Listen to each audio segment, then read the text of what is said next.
Thank you, Clint. It is just gone 23 to 8. We've been covering this story throughout the morning. That is the horrific story leading the news this morning about a scumbag, is pretty much the way to put it, that has been arrested and has allegedly been assaulting a number of young children in several childcare centres across Melbourne.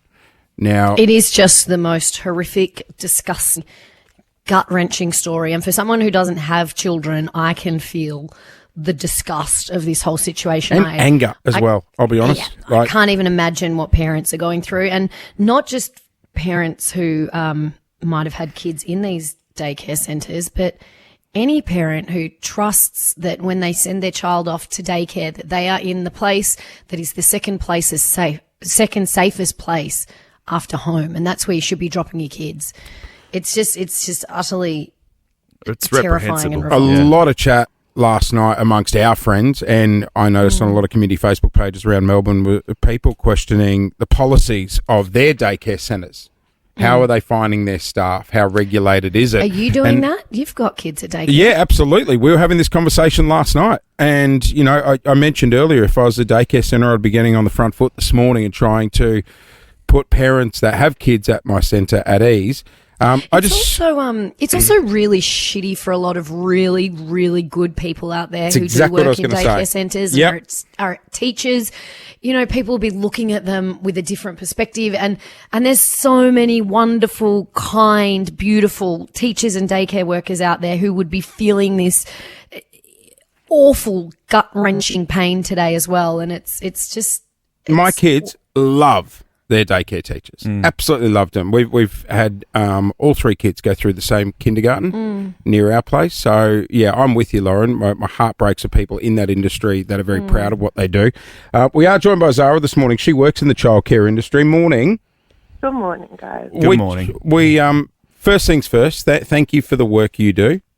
Oh, thank you. No, that's okay. I mean, on a day like this, it's not really something I'm as proud of as I usually am, unfortunately. Can we ask protocols when it comes to getting jobs in this industry? I believe you've worked at a number of daycare centres. What's required to actually get a job in a daycare centre? Yeah, so not a whole lot, not as much as you'd hope or expect, I guess. You need a working with children's check and a police check are the two big ones. But in saying that, working with children's checks last quite a number of years, and to my understanding, they're only valid kind of up until the day that you get them, because you can go and do something that you shouldn't do after already getting that check. Yeah. And you can still show that check to say that it's valid. So the working with children's check and police check, you need your first aid and your CPR, which anyone can get, and you need to be studying a childcare qualification. You don't need to be qualified. It is like a learning on the job industry, I guess. But you need to be studying. Zara, can I ask, is there a lot of cameras in daycare centres? Like, is there... It's dependent on the centre. The ones that I've worked at, I haven't worked at a centre where there are cameras inside. Right. We have a couple where there are cameras outside in the yards and stuff, but the centres that I've worked at, I've never had cameras in the room. But I also imagine that's quite complex as well, because Jace, do you want your kids? I know you think cameras are great, right? Because they watch over things, they make sure things are running how they should. Yeah. But that is what you think about a daycare centre anyway, right? So then there's a complexity with people not wanting their children filmed, and where do you put the cameras? You can't have cameras in bathrooms. You can't have cameras. I think if I was I know your point. But if I was working in childcare, and Zara, you'll be able to answer this, I would almost want cameras there for my safety. As an employee. Yeah. How would There's definitely times when accusations have been thrown around and that kind of thing, where it is very much a he said, she said, because there's no evidence. There's no evidence. And I mean, your witness is a 2-year-old. I got to be very careful with the language here, because it is alleged. Does it surprise you that there are bad eggs in the industry?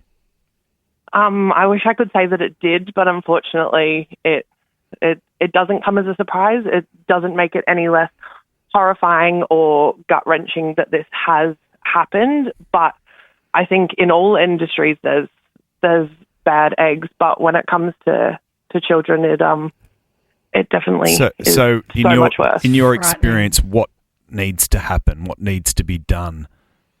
See, that's a very loaded question, I think, and a very hard one to answer. I think that there probably needs to be a crackdown on reference checks as well. In my experience, getting jobs and then being a reference to other people getting jobs in childcare, there's a list of questions that the person needs to ask to comply with the child safety standards. Right. A lot of times they are yes and no questions that they run through as quickly as they can. Yeah. A lot of times the experience or the qualification of the person providing a reference is not followed up on. It's just a phone call, and it could be anyone saying, yes, this person is trustworthy to work with children. Zara, from your experience, do you find a lot of these centres are just rushing that just to fill the staff quota? It's the entire sector is so understaffed and so overworked that I find that they need to get people in there as quickly as possible to fill roles. Yeah. And that also comes hand in hand with making it difficult to get rid of people because they're so understaffed that they try and retain the people they do have, even if they're not the best fit for the centre. It's a massive issue. And what's sad is it's taken something like this for people to really question it on a public scale. And it has to be fixed. But Zara, obviously you'll go to work today. Do you go to work feeling differently today? Because we were saying before, there are so many extraordinary childcare workers, teachers, nannies out there who do an amazing job and love kids and care so much about them. You should be proud of what you do. And a lot of them are male as well. Yeah. Yeah, exactly. Yeah. Men. Yeah. And I imagine there's a lot going to work, feeling really funny today and with very, very heavy hearts. How will you go into work today? It makes it a lot harder, definitely. I'm actually taking a break from traditional childcare at the moment, and I'm nannying, and things like this happening is making it harder and harder to want to go back to childcare. Yeah. And it's just, and like even thinking about sending my own kids to childcare, it's definitely a big consideration that I'm having now after stepping away. Well, look, it definitely needs an overhaul. It needs a bloody good investigation, but you should hold your head up high today, and a lot of daycare workers out there that do an amazing job and are very proud of what they do. And our thoughts are just very much with anyone who is who's been affected by this or who is feeling uneasy today, because it's been terrible news to wake up to. Hey, 132410 is our number anytime you want to join the show. It is just gone 8:45. This is Nova 100. We're just going to run with this at the moment because phone lines have lit up regarding this story that's leading the news this morning, Clint. And look, it must be said, we do have to be legally very careful. It's obviously a delicate subject to tackle, but this man, his name is Joshua Brown. He has been charged with a string of offences. The Victoria Police investigation is ongoing. So let's put that on the record straight away. In doing so, we want to bring in a caller on the line, anonymous. Again, given the legalities, we do have to keep you very much anonymous, but I understand you know people who have worked with the person in question. Let's just park that for a second. Yeah. We had a caller on just before, and you, Zara, you disagree with some points that she made. Why is that? I currently work in early childhood and in a position where we do interviews and you do the reference check. As she mentioned, we do have a lot of answers or questions that relate to the child safety standards. You have to ask if someone has been involved in a serious incident, if they've been reported to the department. It's a very thorough investigation that occurs. These allegations go to the department. It's investigated by the department. You have to provide, like the centres that I've worked in multiple centres that have cameras inside. And Lauren, I heard you say earlier about, the bathrooms and this and that. They're not in any private areas, even for us as educators. They're not in that space, okay? They're not in our staff room. They're not in our kitchens. They're in the rooms. You can see what is going on. You can see what's happening in the corridors. And again, they are there not just for the safety of children, but for the safety of educators. If there is an allegation that is brought against us, by a child who, you know, may not be necessarily able to articulate what has happened to them. They might just say, oh, I've been hit by this person, a child or a teacher or whatever. And you can go to the footage and you can prove or disprove an allegation, whether it's brought by a child, a parent, or another educator. So we do have these systems in place, and it is highly regulated. Like that footage goes to the department. They review it as well. Sorry. I'm just going to stop you there. Sorry, Loz. I know you want to ask a question, but as a parent, I'm sitting here listening to you say this, and I'll be honest, it's pissing me off because it isn't regulated enough.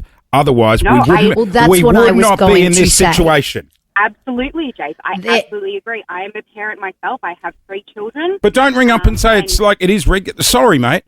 No one today. No, but wait, Jace, hang on a second. I'm not saying it's regulated enough. I'm saying that there are systems in place. Well, they're broken. They're not working. I agree. I absolutely agree. We have had these conversations prior to this incident with this disgusting, not even a human being, I would call this person. Okay? And we all have said over the years, multiple years, I've been in this sector for over a decade, and the systems are broken. They are not benefiting the children. They are not benefiting the people who see something and they say something. The people who are doing these, who are trespassing against children, they're getting away with things. You know, we are making these notifications to the department. We are saying someone has done something wrong. This person has done something wrong, and we don't agree with it. And then the consequences are not severe enough. People are being fired from positions. They are then, like, I agree with Zara. They do go and they're able to go to another position. They're working with Children's Check is still valid. That is not okay. Right. But it sounds like there's different daycares that have their own set of rules, right? Because there are some places that are perhaps doing this better than others, where we've heard stories about, I think in New South Wales, there are general mandates that mean they all have to have cameras, but not all places have that here. Do we need an overhaul of this whole system so everyone has the same rules? Because it is not fair that some kids go to a daycare which is safer than a daycare than others. They should all be safe. Well said. I absolutely agree. It needs to be, I'm not sure if uniform is the right word, but there needs to be something that is in place that protects the children. If we're putting cameras in all centres, and that is regulation, it is now law. Like we recently had the child safe standards updated. There was 9 and now there's 11. Yeah. And that was to include Aboriginal children and Torres Strait Islander children. Why are we not protecting children? Hey, Anonymous, how do you feel going to work today? My heart is pounding. I felt physically sick all day yesterday. I felt like I was going to vomit as soon as this news broke. Like, my children are in childcare. Do I have to go and pick them up? Like, and not just as an educator, but as a parent, like, are my children safe? I know just be careful with this one. But as someone who knows people who have worked with the person in question, how do those people that you know feel? They're disgusted. They're angry. Yeah. How do you work with someone and you don't see that? Like, the issue is that these people, they know what they're doing. They're grooming not just the children, but management and the children and the other educators and the families themselves. They go after vulnerable people. Look, we're going to have to leave it there. And I know that we are all really, I know, Jace, I know you're angry. I know you're frustrated. I know our caller there is angry and frustrated. And this is the thing. There is no one involved. I don't even have kids, right? But this is making me sick to my stomach. Everyone wants the best for kids when they go to childcare. 100%. There are staff out there. There are teachers. There are daycare centres who are absolutely thorough and are ensuring this stuff doesn't go on. My heart, and I can understand. I was just going to say, my heart is breaking for people who work in childcare today. It really is, because they're very proud of their job, but I'm not going to be entertaining for a second the thought that the system doesn't need an overhaul. It does. Yeah, I get it. Let people down. And can you imagine? Can you imagine the people that worked in those centres this morning? That the guilt that they would no doubt carry, knowing that in their midst, this affects so many people. It really does. Hey, look, it's horrendous. It's coming up to 8 o'clock. Horrendous. We're going to park the topic because we are very mindful that a lot of kids jump in cars at 8 o'clock to head to school, and this is something that people might not want their kids to be across. So look, we'll revisit it later on, closer to 9, but we're going to park it for a while, lighten the mood. Nick the Wizard Watson going to be in next. We're going to talk footy and your chance to win $5,000 coming up. This is Nova 100.